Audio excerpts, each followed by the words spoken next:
Animation Happy Hour. Normally, the Animation Happy Hour is a podcast about breaking into the animation industry over a couple of drinks, but we have a very special first with this. We are doing our first ever demo reel review lottery, and we have obviously a video component to this. Thank you so much. We want to say first and foremost to Sheli Shapiro for, entering and being part of this lottery. Yeah. She was our winner. So congrats to you. And we're sorry it's in this format. We totally understand. We would love to have all three of us together in the studio, and all of our recording stuff is currently at Garrett's house. So Yeah, sorry. No. And who knows if he has COVID-19. Who knows? So we Yeah. can't So really- Oh my we kept God. saying, like, guys, come over, but we weren't having it. We're capturing the spirit That's of Animation Happy. We're all drinking. We We all have some still form have of drink. Yes. Hey. Cheers. Cheers. Virtual cheers. Cheers. Yeah. Oh. Beautiful. All views and opinions expressed in this critique are solely our own and are not representative of the companies for whom we work. This promotion is solely for educational purposes and is not in any way a form of recruiting or job application. We want to definitely reiterate this is all just like our opinions. This is not like an official thing. So As we review demo reels, we wanted to make sure to plug our actual podcast episode. I think it's episode 4 with Guillermo Careaga, where we really went into the nitty gritty of what makes a good demo reel and do's and don'ts, and specifically for a CG character animation demo reel. So we definitely encourage all of you to check that video out in addition to watching this review.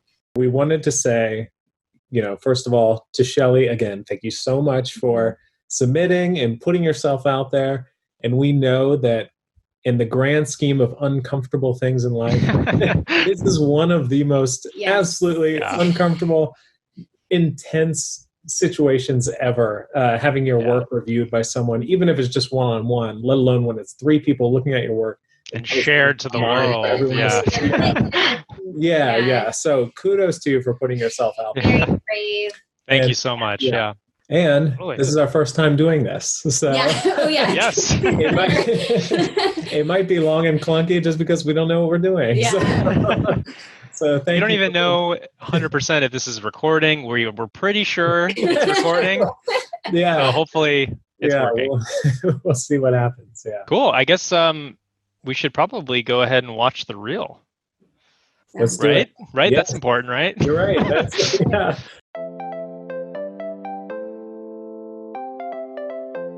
Have you listened to anything I've been saying? For the last couple hours, I've been saying...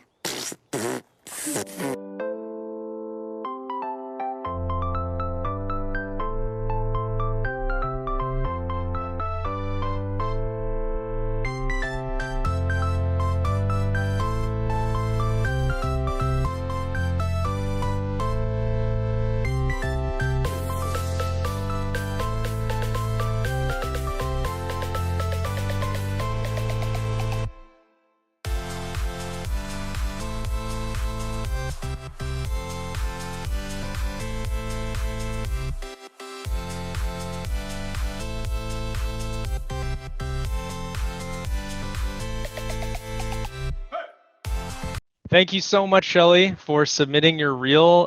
We had a blast watching it and talking about it. It's super fun looking at your work. Yeah, I kind of wanted to just really quickly talk about the structure of how we're going to do this. I think we're going to start really general and then go into more nitty gritty as we go. So we're kind of going to do a deep dive on the first 2 shots because we thought your first 2 shots were the strongest and might be worth revisiting and reworking and improving.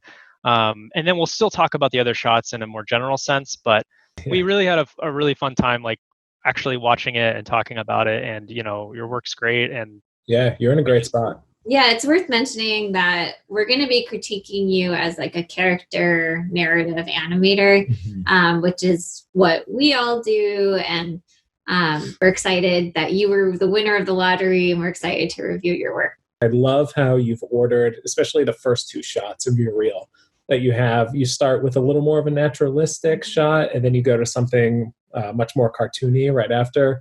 I think that's great, especially for where you are in your education and career right now, to show that you feel comfortable doing a range of different things. We had some areas of kind of focus that we thought could be helpful. And the biggest kind of theme that we thought about was sort of the ideas that you have are really good. It's just they need another pass of context. And I think the best way to describe it is like, I personally look at a test shot as like a little story. Like there's a beginning, there's a middle, and there's an ending, or like a joke. There's a setup and then there's a payoff.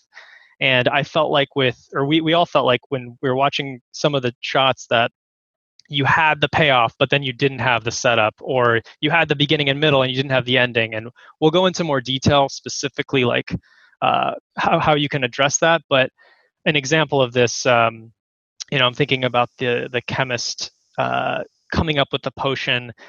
We want to see the result of what the potion is. Does it explode in a cartoony way, or is he not satisfied with the result of the concoction? And we see his reaction, or like the shot with the character picking up the snow to put onto the snowman, which is a cool idea. It's just we want to see, like, does he ever get it? I think it cuts before the snow actually goes on the head of the snowman. Just introducing kind of story elements to each of your shots is this is a very big picture thing. Obviously, we can go into nitty gritty, but that we felt like that you could emphasize a little more. I think another aspect of what Garrett was just talking about is trying to see some kind of change in emotion for the character.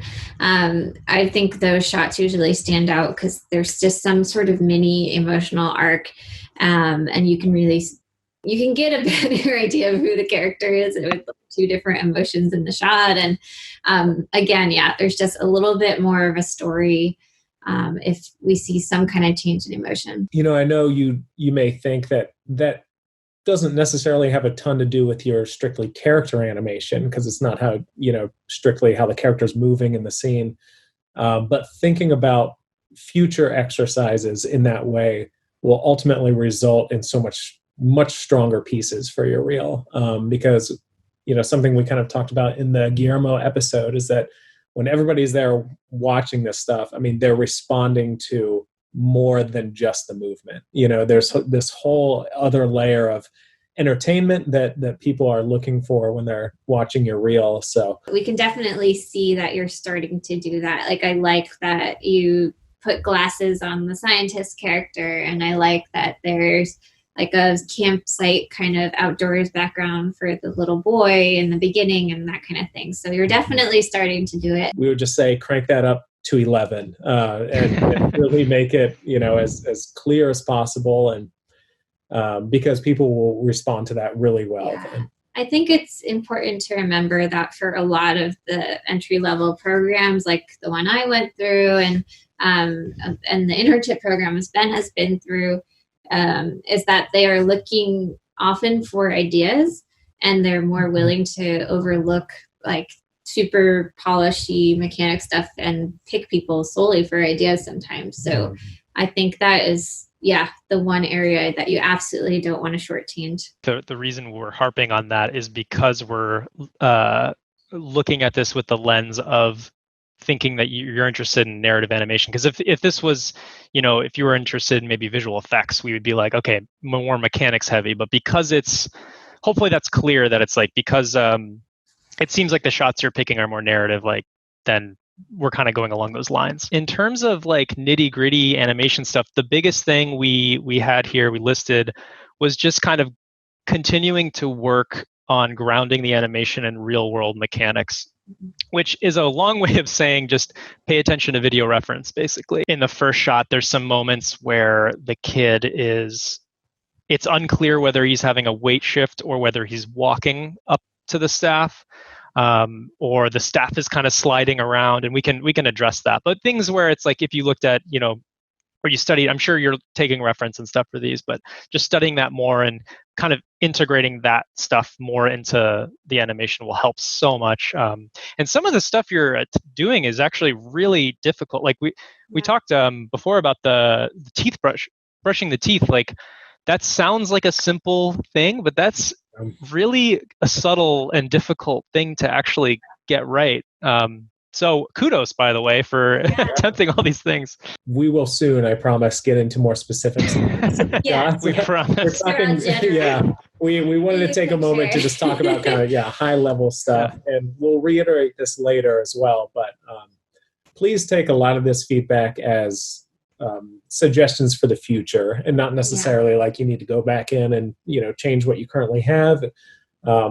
All of us have animated countless shots that are not on our reel now because, sometimes you just learn what you can from a shot and then it's best just to move on. One thing I wanted to bring up as something I would consider for you when you're applying jobs and such is to reformat your Vimeo page a little bit. I know you sent us a link to your reel, but which was great. But I noticed if I Googled you and just tried to look for your work that way. We stalked you a little bit. It's quarantine time. What else are we doing? We're just stalking people. Oh, we got. That's so creepy. We just looked at your Vimeo. I should, clarify. Yeah. That's why this podcast can't just be me and Garrett. It has So I would take your newest stuff, the stuff you would want somebody to see first, and make sure that's the biggest video up on the top. It's a little thing, but you wouldn't want it to accidentally, work against you in some scenario when you're applying to your dream job somewhere. Totally. And speaking of, your Vimeo page, we did take a look at your older work. And one thing we wanted to say was that you are clearly putting forth the work and improving. Like, this is a notable improvement from your previous stuff. So you're on the right path. You're doing good. Just keep going. All right. So without further ado, as promised, we spent a lot of time kind of going over high level stuff. So now we are going to get into the reel and start talking about your first shot. Have you listened to anything I've been saying? For the last couple hours, I've been saying... So right away, some really awesome things about the shot are that this character definitely feels like a kid. So awesome job just kind of capturing that essence. I love that you put in an environment and actually spent time kind of giving that environmental context. So we know this character is like in the woods, he's camping, maybe he's a Boy Scout, who knows. And this is a big one for me. Props for using props. Yay. A lot of students, ourselves included back in the day, are afraid to use props. So I give you major kudos for braving that and trying to play and learn about constraints. So awesome job doing that.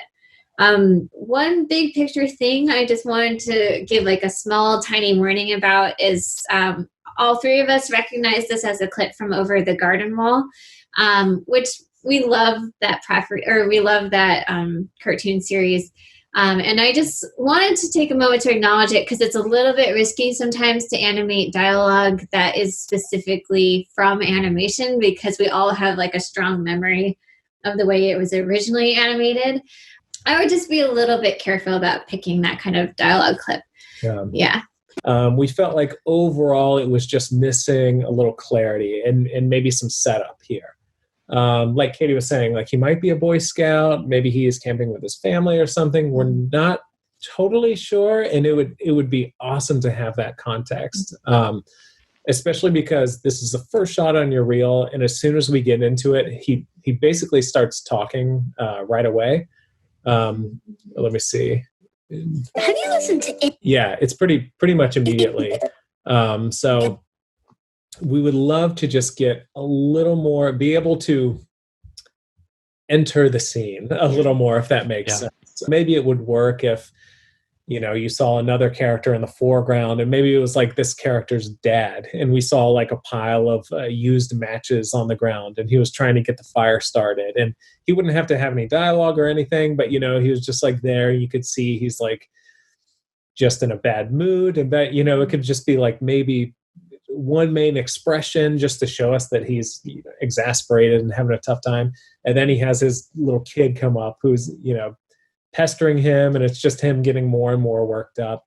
So then it's like, oh, okay, you're telling this story where this is a little kid who is probably the talker in his family, and his, dad is trying to have a nice weekend for the family out and about, but everything is going wrong. That'll help you decide what poses you should be going for and how to push it. Because if we just say push it, that means almost nothing if you don't know exactly which direction you're pushing it. So we would work on that clarity. And then one of the other things that it would help with is just making it more memorable when it's seen in a real review, because we just feel like we have a tendency to remember things more where it's like there's this very clear situation going on. Totally. And kind of piggybacking off of what Ben said, this is kind of actually a little note in some ways, but a big note in others is at the very end, the character kind of seems like he's like smiling. Like if let me play the second half of the shot. Or as I've been saying, have you listened to... Like this last pose here kind of reads as like he was goofing around the whole time, and it kind of doesn't support the previous acting where the character is like genuinely frustrated or annoyed. It was a little confusing ending on the note of like that was the payoff, like, oh, now he's kind of kidding around. Like, is that a change, or would it be better if that last pose was more he's still kind of sad about it? I think that was one thing that just kind of tripped us up. And it could be as simple a note as just like changing the last pose to be more sad. Like he's still like upset about this guy not listening to him. And I know earlier we mentioned that we were looking for some kind of emotional arc or emotional change. So maybe the point that Garrett just made is like a little bit confusing because they're going from upset to silly or that kind of thing. But for this specific shot, I think what's throwing us is just that the change to silliness is a little bit jarring and feels a little bit inconsistent with the prior emotion, or there wasn't something that really triggered the change in emotion. Yeah. So that's, I guess, how that note doesn't exactly, or how looking for an emotional arc doesn't exactly apply to this shot. So one of the other things we wanted to mention was, like we said, we think you succeeded in making him feel like a little kid. But if you wanted to push that even further, something we would do if we were like cast a shot like this, is we would probably spend some time referencing first of all, looking at reference of just little kids and, 12-year-old kids, whatever his age is, and here 8 or whatever. And then we would also look at examples of really successfully animated little kids too. So we're not necessarily talking about anything specifically you did, but just to kind of give background on how we would approach something like this.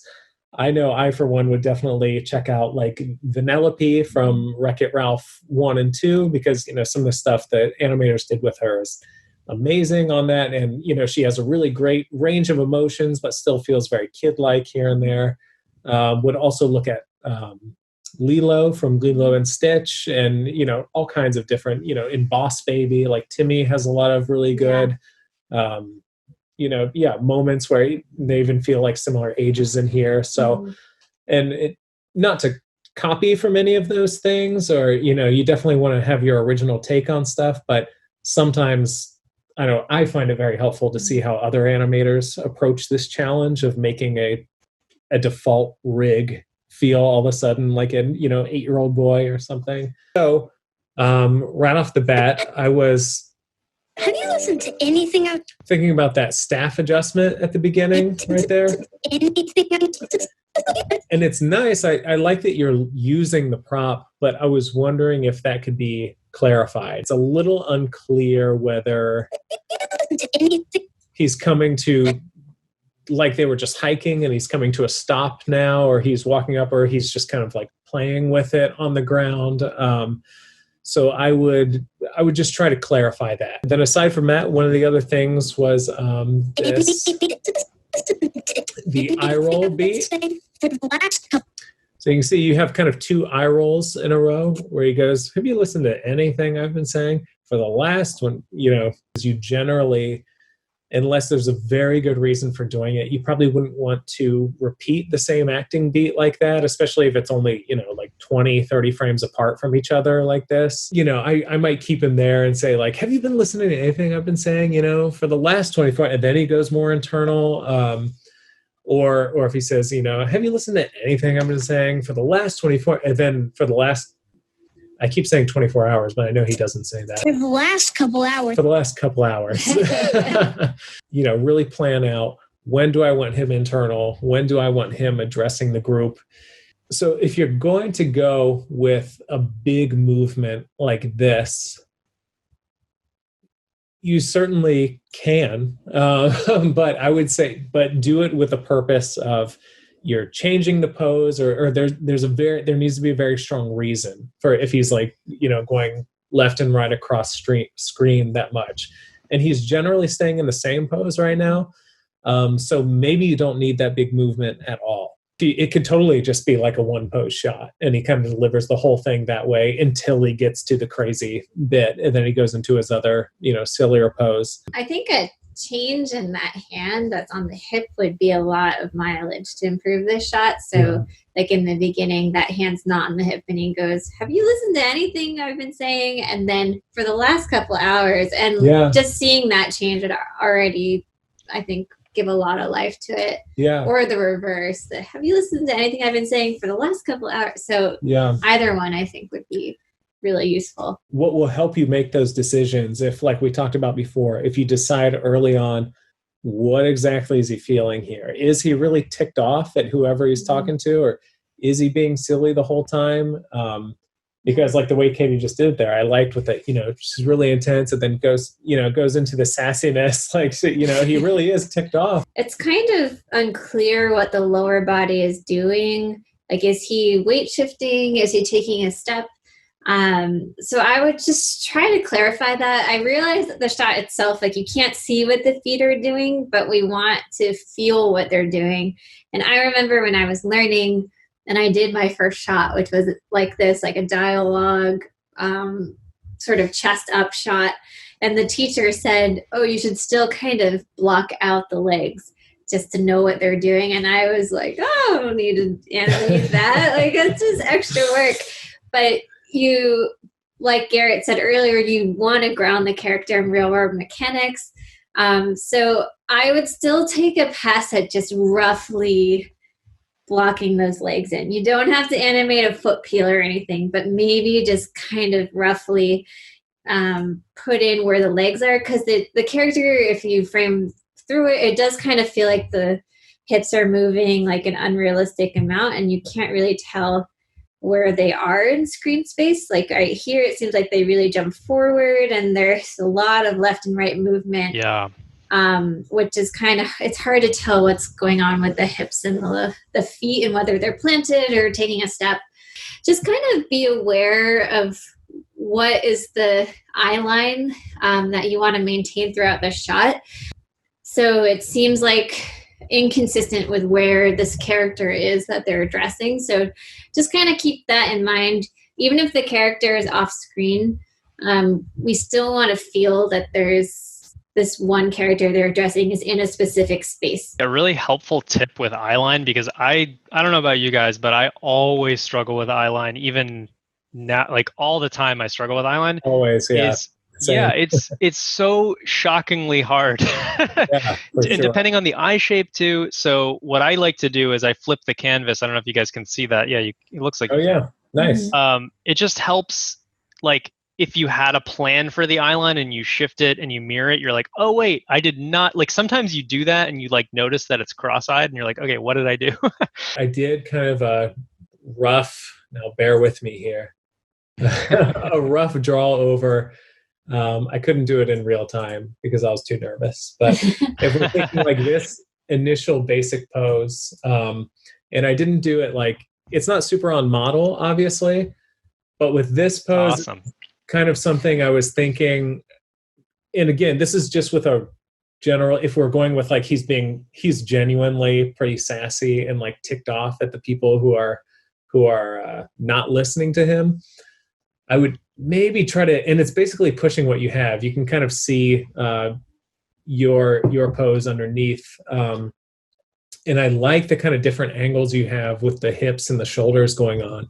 And I thought you could probably just have that in the head as well here, because it's really nice to kind of have those contrasting angles as you go down. And it's basically just the rotate, I don't know, Z or whatever that is for on your specific rig.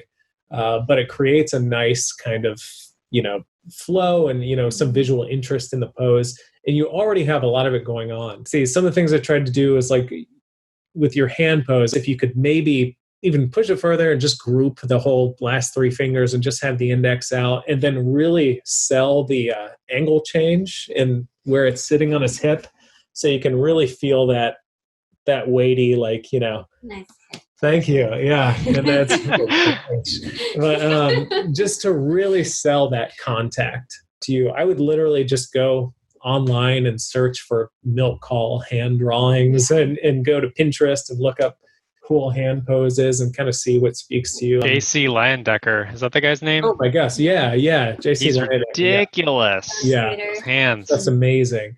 So I would totally just look at those, because even if it goes so far, even if you don't do anything else on the hand, but just keep it in one pose and it's on the staff the whole time, but it's a really nicely crafted pose, it makes all the difference in the world. Your fingers, they kind of form like more of a diamond cascading shape. Like your knuckles are pretty, I don't know if they're ever like really aligned. Maybe a fist is the most that they're ever aligned, but even then you can still get some, I'll go to the camera, you can still get some nice variation where oh my God, you're getting amazing. Certain finger breaks. And I would look to try to get a little more asymmetry in the brows and maybe really push that feeling more. If he's like, you really listening to me, like just push that attitude. And maybe even with the mouth too, you can get like a little pouty pucker or something, and with really half-lidded eyes, or just whatever emotion you're going for, I would try to push it as far as possible. I love that the hand pose that you have there, you really feel him leaning on the staff, because I guess the hand is higher up. Even the way you drew the hips harkens back to the point I made earlier about what are the lower legs doing, and you can kind of tell like the screen left leg is straight and the screen right leg is like outward, and you can tell a little bit more of what those legs are doing. We loved the buck teeth. It felt very like kid-like. Like that's just super like cute. I think Ben mentioned this before, Ben or Katie, the asymmetrical eyebrows, like you can definitely push it more, but we could see throughout, like here, you definitely like tried to like add that in. So we can tell you're making these like choices, and I think our main point is just like keep pushing on those choices and keep strengthening them. The glasses are fun. I think one of the reasons we reacted to the kid feeling like a kid was this little end beat, this acting beat you chose, which is like no adult person would do that. It's very specific to a kid. So good job. So one other thing we wanted to point out was the overall, when he's talking here, if you track his jaw movement, it feels pretty similar throughout when he's giving this first line. And when I say pretty similar, I'm talking about kind of the overall shape of the mouth and how much it's opening overall. I would definitely let some shapes be bigger than others. You're kind of going for this big body movement, and he's looking up and he's doing this big. So I think that's a great opportunity for a really broad mouth shape if you want. If he's like already doing a big movement, you can say like for the last couple hours and really let the whole face like stretch and go big with that. What you have is certainly not bad, but it all kind of feels like in the same range. This is, again, an area where watching kid animation is really going to help you, like watching Vanellope's mouth shapes and seeing Lilo's mouth shapes and seeing how much they push it'll definitely inspire you. And maybe you even watch dialogue clips and you try to grab the same, like screen grabs of the same phonemes and vowels for what you need for this clip as inspiration. I like that you're playing. Like in this area, you do this squash stretch thing And Yeah. I love that you're applying that principle. It's pretty I think just because of some of the spacing, it's a little jarring. That's a pretty big jump. But kudos for trying that, and don't be afraid to squash and stretch. It looks like your staff isn't really contacting the ground. If we look at the shot again. Yeah, if we kind of frame through here, we can see that it's it's kind of shifting. It seems like the bottom point isn't contacting the ground. And I think we all think what's happening here is the pivot of the staff is in the center of the staff instead of at the bottom. So really quickly, I kind of we demoed this thing up, and I might have to share my screen of just how we would set up this moment. So I have this staff here, very simple. It's a cylinder here, and I have a group above it, and then I have this IK hand, which is probably what you have in your scene. Nothing is constrained right now, but by default, the staff pivot is in the center of the cylinder. So if I were to move it around, it would look like this. So if I were to constrain the hand to the staff, let me do that right now. Hopefully you can see this. Yeah, I think we can see everything you're doing now. It looks good. Awesome. So right now, this is what's happening, and that is not good if the staff is supposed to be contacted to the ground, which is what it is, right? Because obviously, say you have a key here, right? And then you're like, okay, I want the character to lean over with the staff a little more, right? And then the problem with this, obviously, is that, okay, well, the contact at the bottom isn't matching. So this is what we think is happening in your shot. If you take your staff or whatever object you have and then press the D, I think D is the hotkey for editing the pivot. Just put that at the ground. So now when I rotate the staff, it's coming from the contact point. And now constrain it to the hand. Right here, parent. Okay. So now when you rotate it, you basically, all you have to do is use the rotate for the staff, and you get a clean contact point. And you don't have to deal with, if you're counter animating right now in your shot, that's such a pain. And I feel like that's one of those things that you think maybe I can just handle it. But then you not only can you see the results of that because it's not 100% accurate, but you're adding countless hours of work to just try to match it. And I've been there too, where I'm like, okay, if you take the time to kind of properly set it up, it'll help so much. Work smarter, not harder, right? Right. Sometimes just taking a couple extra hours or a day or something to set things up a particular way in your shot will end up making your life so much easier.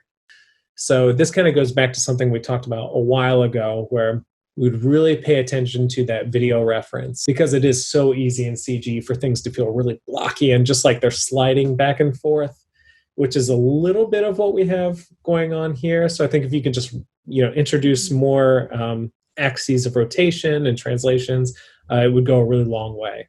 Yeah. For the hips, I often wear some form-fitting clothing when I shoot reference, and the character has, there's a pretty clear line of where the shirt meets the pants, and you can watch what the hips are doing. Even looking at pockets on jeans or something, and try to get an idea of which hip is higher than the other and when is it moving, and taking the weight. So that's something to kind of look for in your reference. So you can see here this blink. So this is just a general rule with blinks. You don't have to do it all of the time, but I would say the vast majority of the time, you should keep the eyes closed for 2 frames on a blink. So right in here, to begin with, I would ease into this blink a little more. It doesn't have to be a ton, but maybe at least 1 or 2 frames, slowly easing in, then the big snap down.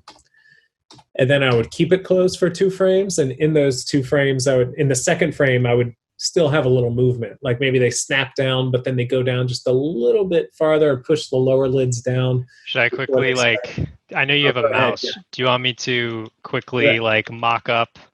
Yeah, that'd be great. To add to my crappy drawing collection here. No, stop it. That's great. Do it live.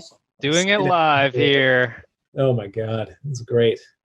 And on that frame, maybe bring down the pupils with it. Yeah. That's advanced, Katie. I don't know if you can do that.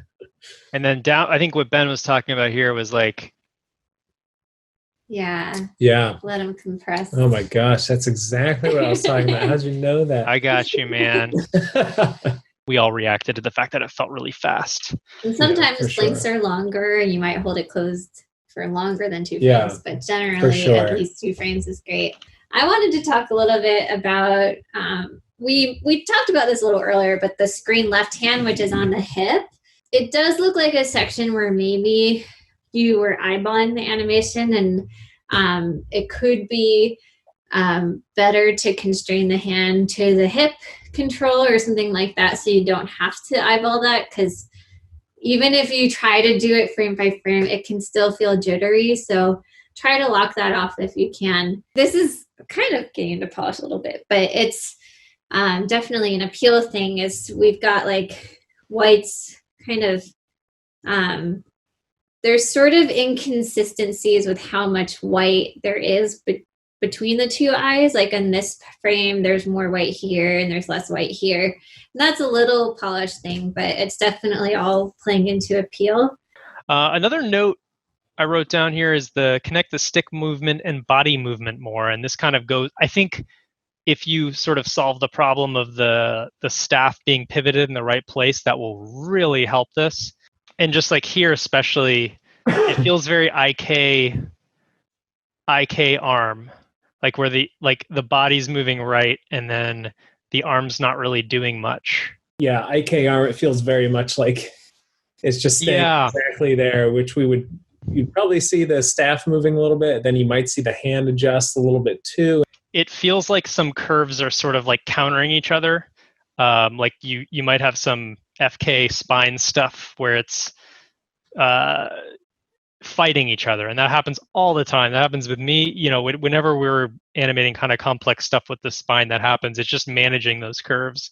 Especially with this big complicated move, I would really ground it in your reference first, and then maybe you could look for ways you could exaggerate it after that, because right now it just looks a little like it has hitches here and there and things are speeding up and slowing down, and it doesn't look like it's super based on real anatomy and stuff, with how the spine gets really snaky sometimes and then really stiff. As you're framing through, if you have frames like this where it looks like the spine is like pretty darn broken here, that might be a warning sign that something is off in the mechanics. And here, like, it really feels like it's bending like halfway through the rib cage and then straight through the rest.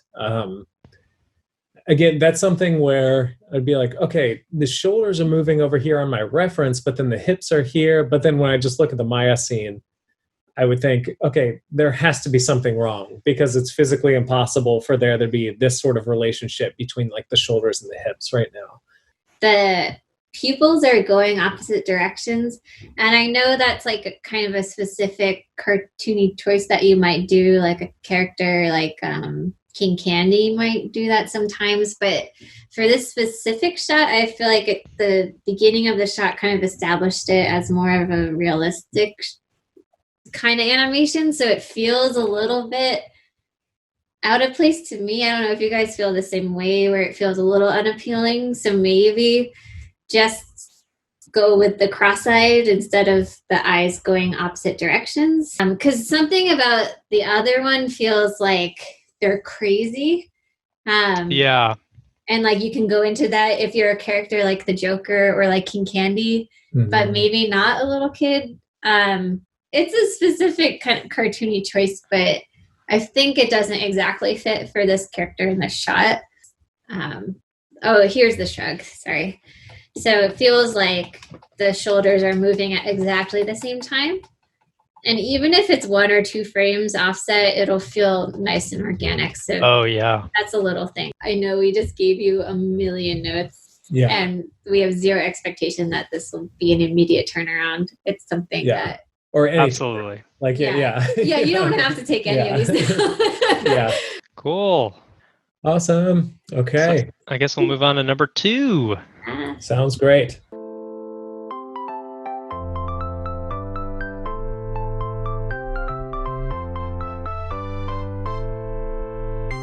I think shot 2 is awesome, and I think it's actually stronger than shot 1. So let's get started and talk about shot 2. Yeah. We absolutely loved the fun, snappy timing that you had in this shot in comparison to the first one. I think Ben or maybe it was Katie touched upon this earlier. You have a nice juxtaposition between kind of realistic animation in the first shot and more like cartoony stuff in the second shot. And we really loved the kind of pushed nature of the second shot. And we actually thought this shot had stronger posing. It really felt like you were very deliberate about the posing, especially that first and final pose. It felt very strong.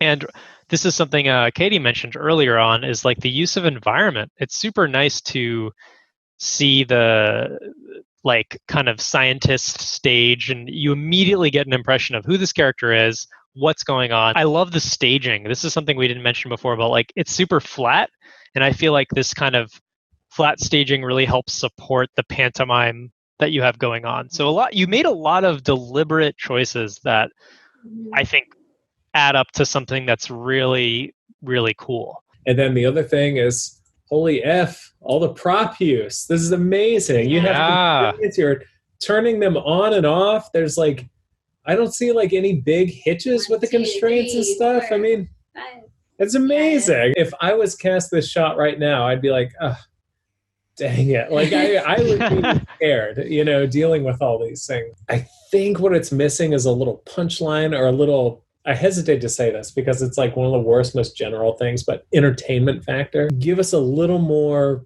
reason to be watching this. Like, oh, is he an inept scientist and he doesn't really know what he's doing, or like he's just so amazing and maybe he thinks he's a great scientist, or but he's not quite as good as he thinks. So we love this section where he's very carefully pouring it, and it's very symmetrical. And maybe we had a thought that he pours it in and then waits, and then it's just like this huge explosion, and maybe like everything blows up, and like his face is blackened or whatever. And you could do that just with like primitives, have like a big ball expand and a bunch of balls go out, and like the vial is gone and he's still there in that pose, but kind of like a Chuck Jones moment of like Wile E. Coyote having something blow up in his face and he's still there, just like blinks or something.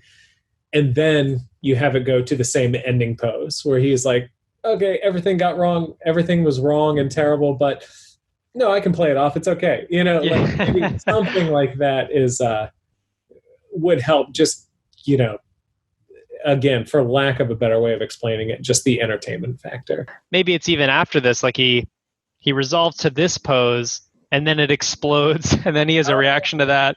Yeah, just like he goes through all this effort. Like I'm like, oh man, he's like grabbing all these vials and putting them all together and mixing it, and he's so careful, puts it in this vial here, and then he waits, and then I'm like, what, like what's the payoff? Either it explodes or maybe it melts, like acid spills under the table and then it like goes onto his shoe or something, or maybe I don't know, something where we see the results of his labor, that it doesn't go right or it does go right, and he has some sort of reaction about it. We have a couple animators that we wanted to point out. The first is Jorge Vigara, and he has a really awesome animation reel, which I'm going to pull up here. This shot could just be like your Bible with like how to approach this sort of cartoony animation. Like if you frame through it, look how only the arm is moving and very little else and leading into it. And then look how his hips go and it leaves his head behind. Yeah. And then they catch up. And all of this stuff is very, obviously we say there's a lot of value in studying your own video reference, but obviously for something like this, it's just like animation. There's very little that you'll get directly from your reference. So this is an area where I think it's extra valuable just to look at cartoony animators who you really admire. through that. Yeah, it's just a great example of like, if you go cartoony, really sculpting, just, one or two frames here and there make all the difference. I mean, look at this move right here where he starts moving from static to screen right. It's only a couple frames and it makes it totally okay, where he goes from static, arm just barely starts to move, easing out, bigger arm move, arm move, and it's a nice wave motion throughout it. And now the body's starting to move. And that's only like 4 frames, but it makes all the difference in the world. And I feel like for this entire animation, it's largely notes like that with the mechanics and stuff, just paying attention to sculpting little moments here and there. What you have is like an amazing base, I feel like, and then you could just take this and plus it to the extreme if you really want to go with a fun cartoony shot. There's a ton of kind of left and right movement, which is super fun. If we watch it over and over again, we kind of might say that it's a little bit repetitive. You might want to think about playing with variation in just like the heights of the pose, or adjusting, again, like with the other shot, adjusting the rotations in the torsos and hitting slightly different torso poses. A good shot to reference for this is actually, there's an awesome shot of Joy in Inside Out. This is by Travis Hathaway, I think.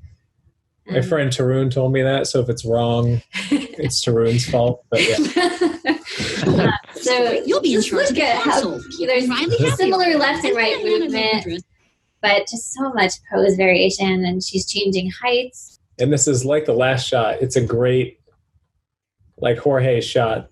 It's a great, he has a little bit of a different strategy for getting in and out of these poses, but it's like a masterclass. And going from pose to pose and having it hit pretty hard, but not having it feel stiff, it still feels really nice and fleshy and sophisticated and animated super well. We love the gesture that this character does in the very beginning. I'll play it right now, where he kind of gestures to all of his vials. It's just, and this is a very easy note, I think. It's just like literally have 12 to 20 frames before we go into that gesture, just so we have some time to read the character before that, literally just to have us absorb the scene. Generally, it takes about 6 frames to like register what is going on, even if like there's 0 actually moving on the screen. It just takes us that long to get our brains going and stuff. So if you have an eye dart or a blink or any sort of movement within the first 6 frames, they generally say, try to move it a little later or something, just because as human beings, it takes us a while to, get acclimated to a shot. This right here, where he gets down and then does the little eyedropper tap. It's such a fun, like cute little thing. I think I would like try to, you saw in the Jorge Vigara's, like his, shot, like how isolated he let some stuff be.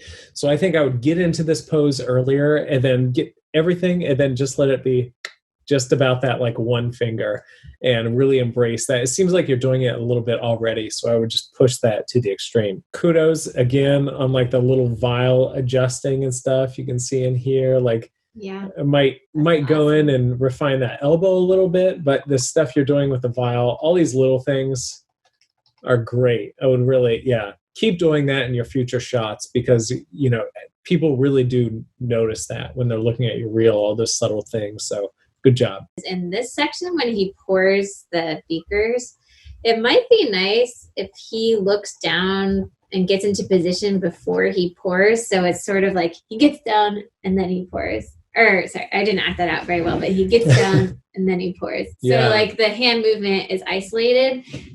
Just if you're really leaning into the cartooniness in this character, because right now it kind of all goes, it's all one movement together. But I think that could be a fun moment. I have a note down here, just maybe throw the vial instead. This is a part where we thought you could like throw it here. Maybe when he's done with it, he literally just like tosses it behind. Yeah. One idea. Or just kind of clarifying what's happening there. Because he kind of discards the one and then picks up another thing in the same screen space. So we're thinking maybe he could like pour it, toss it, go over to the other thing and pick it up and do it, just so they're very separated. Because originally we were like, wait, is he pouring the same thing now?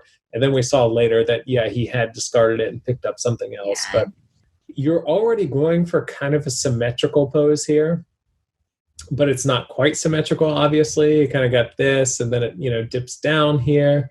I will bring up Jorge's shot again. I mean, look when this guy is sitting down. Look at his legs. They're like as symmetrical as you can get, just about, and I think that's really a strength of, there's a common saying like in the graphic design world or something where it's like either make something exactly the same or distinctly different, and I think that kind of goes for symmetry too, where it's like either go all the way symmetrical if you're kind of going there, or make it clearly not like you're going for symmetry at all. Mm-hmm. And I think in this particular case, it is funny to have him like totally perfect, especially if something goes wrong afterward, because it kind of juxtaposes with his absolute perfection beforehand. So that's something I would consider. And then also with these legs, and this kind of goes for a few different areas. You can see how his knee is pointing this way, but then the foot is pointing right at us. So it feels like the ankle's broken a little bit. So I would probably be tempted to move the foot out a little like this. Sorry, drawing with the mouse here. For both of these feet, this one doesn't feel as bad because it's rotated out a little bit, but I might do even more. And then there's just a couple areas where I would probably do the same thing. Like, yeah, right here, rotate it out again. And I would just look for that. Generally, you want the foot more or less pointing where the knee is pointing. Otherwise, it would kind of feel broken. There's like kind of an unnecessary foot roll in one spot. Right up here, this foot comes up and then it comes down. I think if you were that far down squatted, you wouldn't kind of naturally raise that foot. I know he's kind of going up higher, but there's something about it which feels a little bit unnatural or extra to me. I love this last pose that you have. It's really clear. It's one of those poses where, like, if we silhouetted him, we would know how he's feeling. He feels proud. His chest is up. And I would even maybe snap into it even harder and have a few less frames of drift.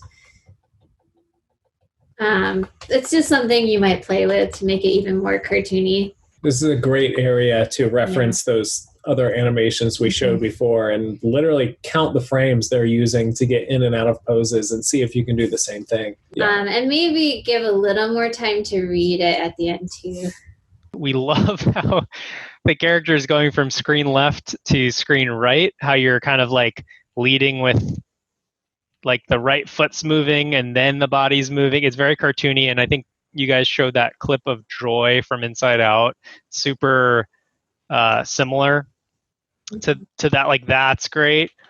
The thing to strengthen that idea that you already have in here is just watching the arcs. And we've mentioned this with the other shot before. If you follow the arc of like the nose, you'll see a hitch very quickly. So you can see immediately, if I turn on the tracing paper, like this frame right here, it's out of sync with the curve. Like if we're trying to do this sort of curve, we have this, maybe we want one here, and then here, then here, and then here. Does that make, hopefully that makes sense. Like this frame here is a problem in that curve. Even this one could be more like over here. Right, yes. The spacing is, or actually that's not, maybe, how do I undo it? It might not be the best. Control Z. It's just like a little bit farther so that the spacing is either gradually increasing or gradually decreasing. Mm-hmm. And tracking arcs, like logistically, there's a few ways to do it. You can use a grease pencil tool in Maya on your camera, which is like a fake pencil that you can use ghosting with and onion skinning with.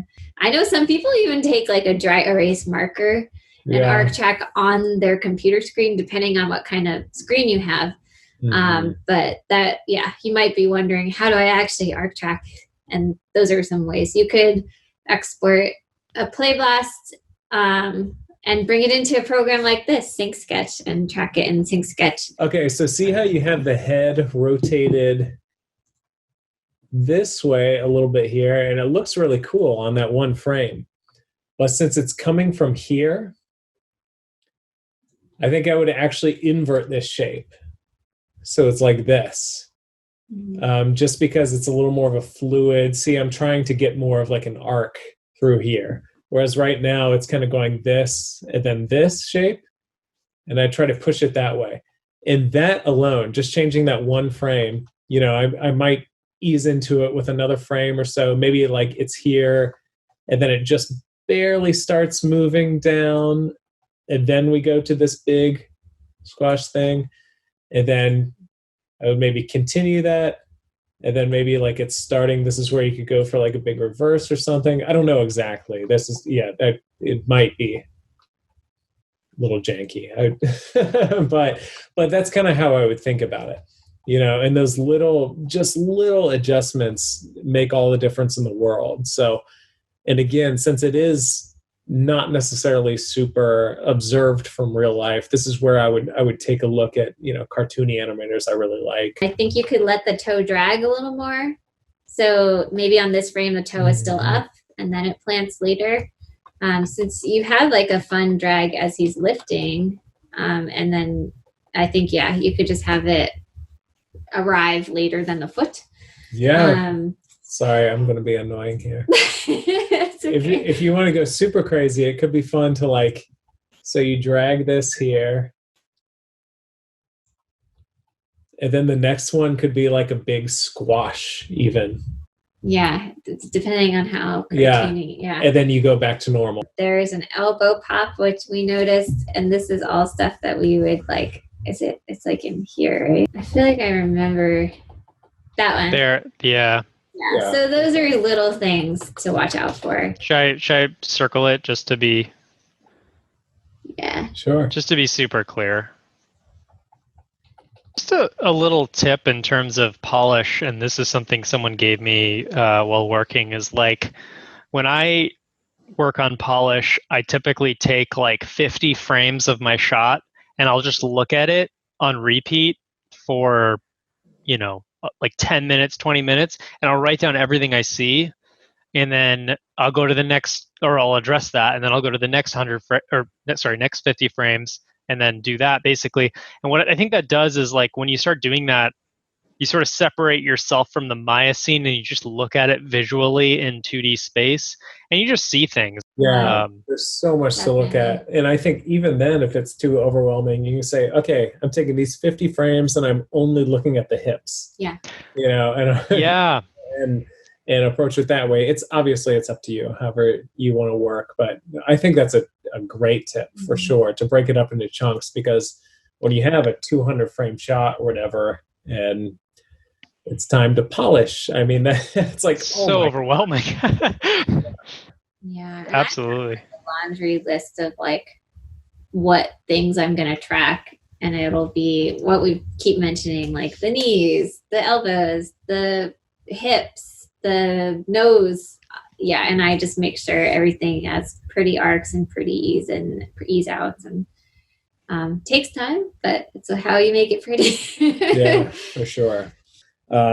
So yeah, we could go through and say, okay, from here, track this and that, blah, blah, but just overall, just go for kind of another level of polish on everything. And that includes kind of hand poses with grabbing stuff and spacing and all that fun stuff. Yeah. But really it's a really fun shot though. It doesn't need much to kind of take it to that next level. So with that, I think we will then move on to the rest of the reel, which we are going to go through a little faster now, but because a lot of the stuff is going to be the same as, in the first two shots, we talk about, polishy things and, look for things, arcing, not hitting, walls and overall storytelling stuff you should be considering.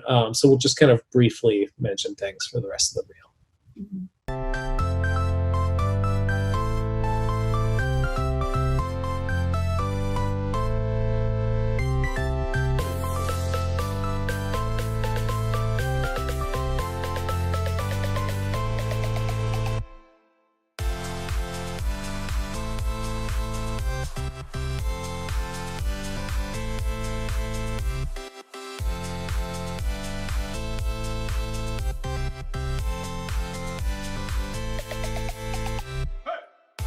We're going to start with the snowman shot, which, I really liked. I think the one thing that was a bummer for us was just not seeing the result of the character putting the snow onto the snowman. I was like, oh, is he going to get it on? You cut right before seeing all this effort of this character, like,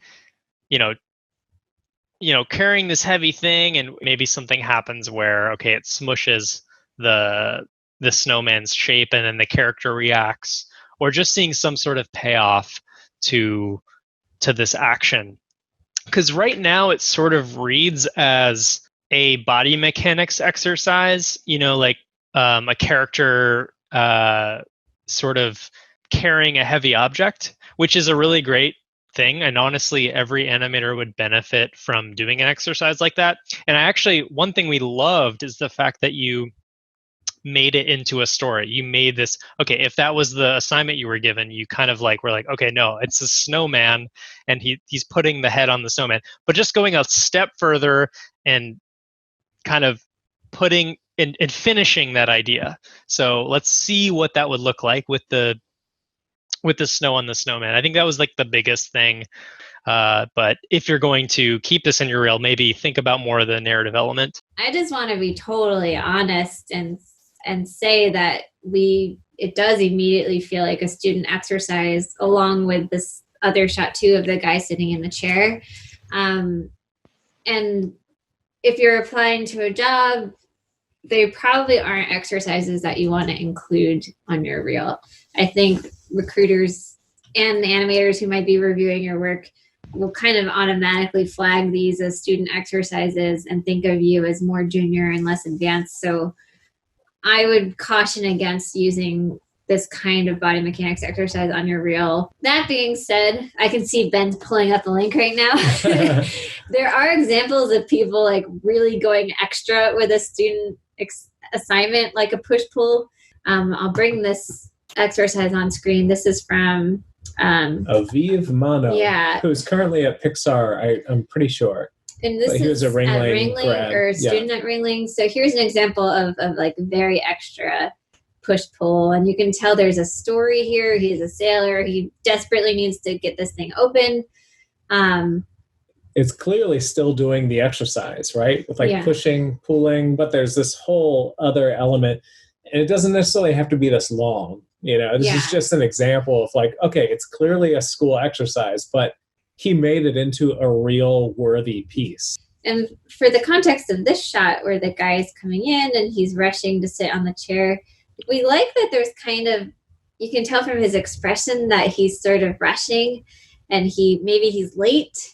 We don't know what the situation is, if he's late for class, if he's late for date, it might be nice to add this extra context that you did in the other shots. But I will say from a mechanics point, it does feel like this is definitely one where you would want to shoot reference. This feels a little bit more junior than your other work. Everything kind of arrives at the same time and is going down at the same time. So this is another moment where you would want to look into offsetting the arms, offsetting the chest as it's going down. And it very much feels like everything's bending and just all moving at the same time. So this is one where I would totally shoot reference. Again, all the same things apply of we'd love to give this a little bit more story, allow ourselves to understand what this guy's going through, and just try to ground it a little bit more in real world mechanics. How do you guys feel about the run in? I feel like that feels pretty nice. Like I get the sense at least that, oh, this guy's slowing down for a run. It almost feels like you looked at some reference of that, or Yeah. I don't know. Yeah. How do you guys? Oh, you're right. That's At At least for the run in, I think I agree totally with the sitting down. But I'm like, oh shit! Like when he's running, and I'm like, I feel like I've done that before. Yeah. Like, yeah, that's a good quick. It's kind of that nice, like I'm hustling, but I'm not actually going much faster. Like, It's an awkward run. Yeah. Yeah, which it's is quick, nice. but it's nice. That's a really good point. Instead of having it be this single beat or a separate beat that he like straightens up before he sits down, I would maybe even go right from the run straight into the chair. Like he doesn't have to straighten up before he sits. He can just kind of, I wonder if he acts it out even. Totally. He, like runs in and is right on the chair. Yeah. To help sell that he's like in a rush and he doesn't want to get noticed. Because if you were late to class or something, you wouldn't first stand up and then go down. You'd just be like creeping in the whole time. And I like that, like maybe the assignment was just have a guy sit in the chair. I like that you gave him a little bit more of a, he has some kind of emotion of feeling rushed and a little stressed, which we can read. So that's awesome that you didn't just do the generic vanilla guy sitting in a chair. And there were a few things we want to talk about. First of all, kudos to you for, doing such a lengthy, pretty mechanics heavy shot here. This is not a small undertaking for sure. Characters. So, yeah. And they're all moving and doing stuff the entire time. So one of the biggest things, big picture thing, was we just weren't sure exactly what was going on. Is this little kid sneaking out to hang out with his friends? Is he sneaking to try to get some cookies that his mom is making, but they're for the family gathering later and he's not allowed to have them right now? Because it kind of seems like he's entering the kitchen or room after this. Again, like with the other shots we talked about, we would just work on, trying to make that as clear as possible and communicating that to the audience. And that'll help inform everything, all your acting choices, staging, everything like that. Another high level thing, you have other shots on your reel that are pantomimes like this one. And for example, like the scientist one, we think is really strong. This might be one where it's not necessarily showing a whole lot more that other shots have already shown. This move right here, if you wanted to get into more specifics, we weren't 100% sure if he was jumping or slipping on the floor and falling down. So just things like that. We would look at, if he's slipping and it's a really cartoony thing, maybe look at some other animations and places where that has happened and try to reference it. Or if he's really is falling, go on YouTube and look up some fail compilations of, people falling down and try to take from that. One thing we kind of hinted on before was this, this toothbrushing thing, and I know very well how difficult it is to animate something like this because it's pretty subtle, and it involves constraints. Like you have the character picking up the toothpaste, having the toothbrush, so that's really cool. And you built the scene here too with like the sink and the bathroom. So the big thing here, I think, kind of goes along with what we said before about just incorporating more story into it, just making it clear, maybe is this before his first date? Is this maybe he just ate some really gross food? Basically just incorporating some nuance into like, why is he brushing his teeth? Because right now it looks like, he brushes his teeth, he's happy, he spits it out, and then he's happy about it. That would look so different if that was his like first date with this girl he had like a super big crush on. Maybe he's like really focused on making sure every bit of gunk is outside of his teeth. Like I feel like it's and we talked about this before, you're really thinking about the situation, which is awesome. You have the environment built and you have the scene set. It's just like a little bit more in terms of making it more specific. Yeah, another idea for just giving this a little more story, which I think could work with what you have already, is just making this guy like full of himself. So he's enjoying looking at himself in the mirror. Like he kind of looks like it right on this frame that we're paused. Like I could see him being kind of a Gaston type who's kind of checking himself out. And then when he smiles, I love that. Like, oh yeah, I look good. And he does an eyebrow pump or something. So he is just in a good mood the whole time he's brushing teeth. But then you're kind of layering on this character of, like, this is why he's enjoying it so much, is because he gets to look at himself. Yeah, for sure. That's another great idea. That's great. Yeah. Brushing teeth is a very hard thing to get to feel right, because it's pretty subtle. It's very subtly complex, this movement with it, brushing your teeth, because you have translations with the arm, but also a bunch of rotations, and that's influencing the head, and the body's driving the arm, but then it's also being influenced by everything else. So yeah, like Garrett was saying, like if you pull it off, it could be really, really nice, but it'll just take a lot of look at a lot of videos, a lot of reference, and really study the mechanics of what's going on there. I would probably hesitate to put a walk cycle on a reel because it is one of the very first student assignments that you do. So you'll get kind of immediately pegged as a student. That being said, giant caveat, I think sometimes you will put cycles on a reel for like a gaming studio. But I would guess that you would try to put like a more specific, less vanilla cycle if you were ever trying to apply to a job that does cycles. Because this to me, it's a good cycle, but it definitely falls kind of more into the generic camp. I just feel like, yeah, like you said, it's the mechanics are there. It's just like the next step is trying to incorporate some personality into it. Like maybe this is a guy who's really shy, or maybe it's a guy who's overconfident. Some little things that I pick up on right away are that the hands feel pretty flopsy. And when you're learning about overlap, I know that's like your first impulse is just to like add overlap into everything, but we do have muscles that can allow us to like resist overlap in our arms and in our bodies. So I think you'll notice if you watch reference of people walking that the hands don't really have too much overlap in most cases, unless that's the character is like someone who's really like goofy. The arms sometimes have like this reverse in the upper arms here. And I don't know, it could be specific to the rig, but it's possible there's a bendy control that can pull this out so that you have a more natural curve on the upper arm. So that's something small. That's a terrible drawing there. No, that's perfect.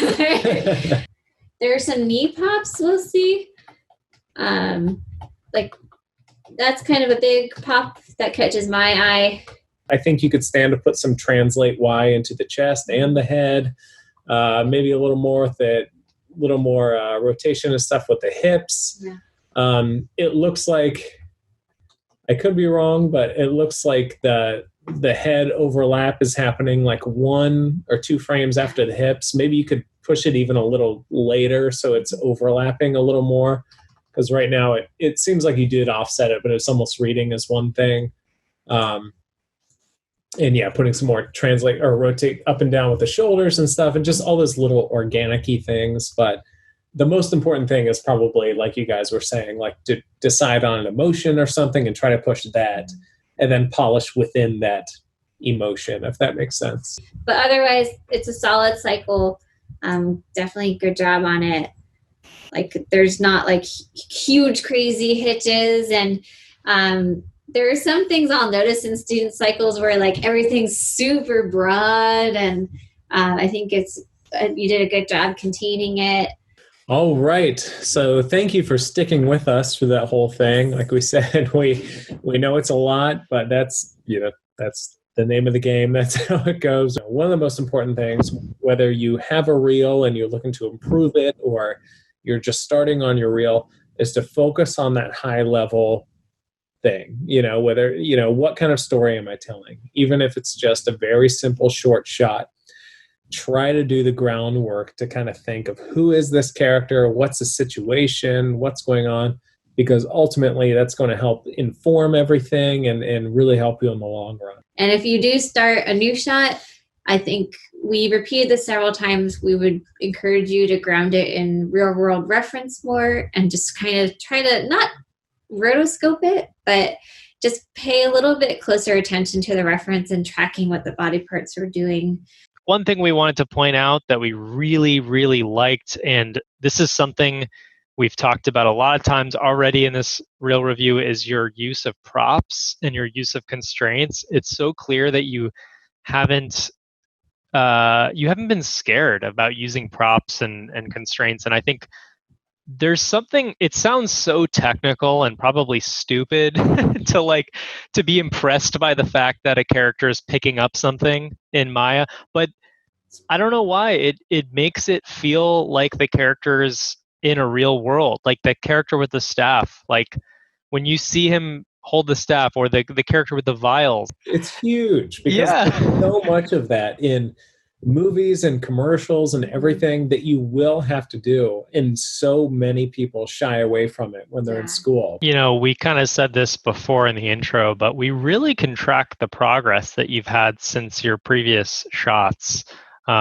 We really can see that you're making progress, you're improving, and that was really fun for all of us to see because we can all relate to to where you are. I want to end it by just saying, like, you're doing awesome. This reel is so much better than so much of our early work and our first reels. We hope that this was encouraging rather than discouraging. Yeah. And kind of, where do you go from here? I think we all agreed that the first 2 shots of your reel are maybe the ones that are the most worth revisiting and adding a little bit of extra, or maybe taking some time to incorporate the notes we mentioned. But we could also totally see a future where you just apply the things we mentioned to your next shots. Mm-hmm. So it's kind of up to your discretion. Thank you so much for submitting being our first kind of. Thank you. It was so fun. Yeah, it was fun. So fun to watch and to talk about. I love it. We would love to see what you do in the future. If you want feedback as you start working on your next shot, or if you visit the first 2, we'd love to see your progress. So I'm sad. We never introduced ourselves. So this whole time, that could have been this has been Garrett. And that's Katie. Thanks for listening, and happy birthday.